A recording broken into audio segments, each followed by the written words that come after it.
ఊర్జిత శాసన. ఇది చాలా ముఖ్యమైనది, చాలా జాగ్రత్తగా తెలుసుకోవాల్సిన నామం. ఊర్జిత శాసనం అంటే ఆయన్ని మించిన శాసనము ఏదీ లేదు. అసలు ఏమిటి ఆయన చెప్పిన మాటలు? వేదమే, శృతే, స్మృతే, అవి ప్రమాణములై ఉన్నాయి. దీనికి జగద్గురువులు ఇచ్చిన భాష్యం చదువుతాను, ఎంత గొప్పగా ఉందో చూడండి. శృతి స్మృతి లక్షణమూర్జితం శాసనం అస్యేతి. మనకి శాసనము ఏం చెప్తున్నది, దేన్ని ధిక్కరించకూడదు అంటే శృతి స్మృతులు.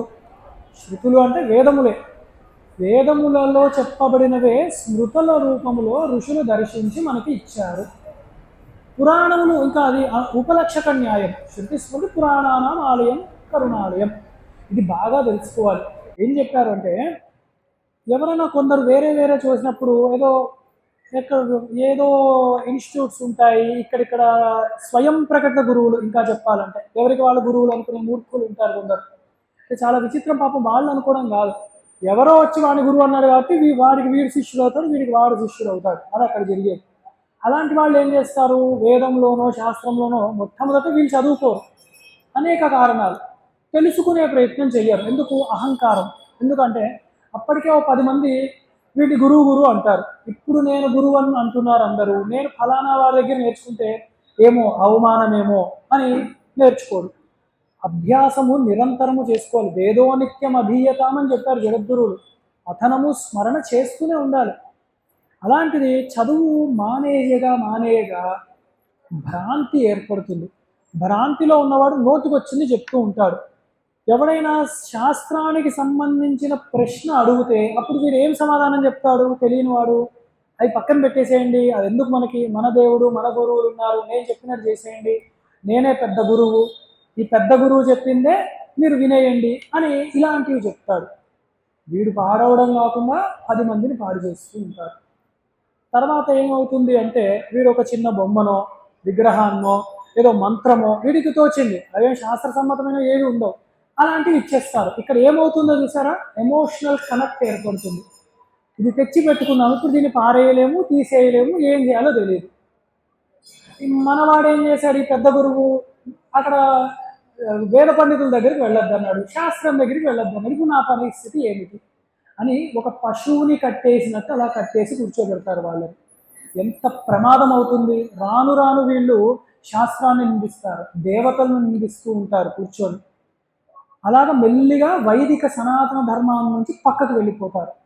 అప్పుడు నా ఇహం నా పరాంగతి అన్నాడు పరమాత్మ అన్నాడు. శాస్త్రాన్ని విడిచిపెట్టిన వాడికి ఇహము ఉండదు, పరమగతి అసలు ఉండదు వాడికి అని చెప్పారు. ఎంత ప్రమాదంలోకి వెళ్ళిపోతారు. అందుకు ఎప్పుడూ తస్మాత్ శాస్త్రం ప్రమాణంతే కార్యాకార్య వ్యవస్థ అను అనుమానమే లేదు. శాస్త్రము అంటే శృతి స్మృతిలే. మనలాంటి వాళ్ళకి అర్థం కావడానికి పురాణ రూపంలో, కావ్య రూపంలో, రామాయణ భాగవత భారతాది రూపంలో చక్కగా చెప్తారు. వాటిల్లో విని మనం పాటించడమే, అసలు వేరే ఏది అవసరం లేదు. అందుకే ఇది చాలా ముఖ్యమైనది. ఇంకా దీని తర్వాత కొనసాగిస్తూ విష్ణు పురాణములో హరివంశములో సాక్షాత్తు శ్రీ మహావిష్ణువు అన్న మాటను ఉటంకించారు జగద్గురు ఆదిశంకరాచార్యులు వారు. ఎందుకంటే జగద్గురు అన్న మాట ఏదో ఎవరో బిరుదు ఇచ్చినట్టు ఇచ్చింది కాదు కదా. జగద్గురు అన్నది సాక్షాత్తు వ్యాసుల వారు చెప్పిన మాట. అది ఆ పరంపరగా వచ్చిన గోవింద భగవత్పాదాచార్యుల వారు, మీరు శంకర దిగ్విజయాల్లో చెప్తే వారు అన్న మాట స్పష్టంగా ఉంటుంది. ఏమన్నారంటే, కృతయుగంలో కపిలుడు, త్రేతాయుగంలో దత్తుల వారు, ఈ ద్వాపర యుగంలో మనకి వ్యాస భగవానుడు జగద్గురువు, కలియుగంలో నీవే జగద్గురువు నాయన, సాక్షాత్తు శంకర స్వరూపమని శివరహస్యం గ్రంథంలో ఉన్నది, అలాగే శివ పురాణములో ఉన్నది, అలాగే శంకర దిగ్విజయములలో కూడా ఉన్నది. అందుకు అది ఏదో ఇస్తే పెట్టుకునే బ్యాడ్జ్ లాంటిది కాదు, అది గురుత్వం అది.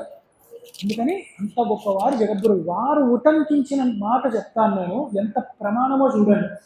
శృతి స్మృతి మమైవాగ్నే. శ్రీ మహావిష్ణువు అంటున్నాడు, శృతులు స్మృతులు నా యొక్క ఆజ్ఞతోనే వచ్చి ఉన్నాయి. ఎస్తే ఉల్లంఘ్యతే ఎస్తే ఉల్లంఘ్య వర్తతే. ఎవరైతే ఎక్కడైతే దీనికి ఉల్లంఘన, దీన్ని దాటతారో, పాటించరో, ఇష్టం వచ్చినట్టు వ్యవహరిస్తూ ఉంటారో, ఆజ్ఞాచ్చేది, వారు ఒకవేళ ఈ ఆజ్ఞను, ఈ శృతి స్మృతిలో చెప్పిన ఆజ్ఞను విడిచిపెడతారో వాళ్ళు మమ ద్వేషి, వాడు నన్ను ద్వేషించినట్టే. అంతే కదండి. పరమాత్మ చెప్పిన మాటని వినట్లేడు అని అర్థం. మాట వినడానికి వాడు భక్తితో కూర్చుంటే ఏమిటి, కూర్చోకపోతే ఏమిటి. ఇది ఎలా ఉంటుందంటే, మా నాన్నగారు అంటే నాకు చాలా ఇష్టం అండి, భలే అందగాడు, భలే ఉద్యోగం చేస్తాడు, కానీ ఆయన చెప్పిన మాట వినబుద్ధి కాదు అంటే ఎలా ఉంటుంది? అసలు అర్థవంతంగా ఉంటుందా? అలా ఉంటుంది ఆ మాట. మా నాన్నలో కొన్ని గుణాలు చూస్తున్నాము, కానీ ఆయన చెప్పిన మాట వినకపోతే ఎలా ఉంటుందో, పరమాత్మని పూజిస్తున్నాను, రూపలావణ్యాన్ని కీర్తిస్తున్నాను, కానీ శృతి స్మృతి మాకు ప్రమాణం కాదని మా పుస్తకాలు మేమే రాసేసుకుంటామంటే అంత మూర్ఖంగా ఉంటాయి. కాబట్టి మమ ద్వేషి మద్భక్తు అపి, ఒకవేళ అట్లాంటి వాడు నా భక్తి అయినా కూడా, భక్తుడు అయినా కూడా, నా వైష్ణవ, వాడు వైష్ణవుడు కాదు అన్నారు. అంటే సర్వవ్యాపకమైన పరమాత్మని వాడు దర్శించలేకపోతున్నాడు. నా మాటయే ఆ వేద శృతి స్మృతి రూపములలో ఉన్నదని వాడు చూడలేకపోతున్నాడు. నా భక్తుడే అవ్వచ్చు, నా నామాన్నే స్మరించవచ్చు, కానీ వాడు భక్తుడే, కానీ వైష్ణవుడు కాదు. ఇది హరివంశంలో, విష్ణు పురాణాల్లో, పద్మపురాణాల్లో ఈ మాట ఉన్నది. విష్ణువే చెప్పాడు సాక్షాత్తు. అందుకు నేను దీనికి సమయాన్ని వెచ్చించి చెప్తున్నాను. ఈ కాలంలో కూడా ఇష్టం వచ్చినట్టు తయారవుతున్నారు జనాలు. అలా ఇక్కడ ఉన్నవాళ్ళు కాకపోవచ్చు, కానీ తర్వాతి కాలానికి సత్ప్రమాణముగా ఇది ఎక్కడున్నదో చెప్పే ఒక ఉద్దేశంతో అంత సవివరణ చేయవలసి వచ్చినది. ఊర్జిత శాసన అన్నది అంత గొప్ప మాట అది. అంటే మనం ఉల్లంఘించడానికి వీలు లేదు. స్వామి మాట, ఆజ్ఞ, దాన్ని దాటడానికి వీలు లేదు.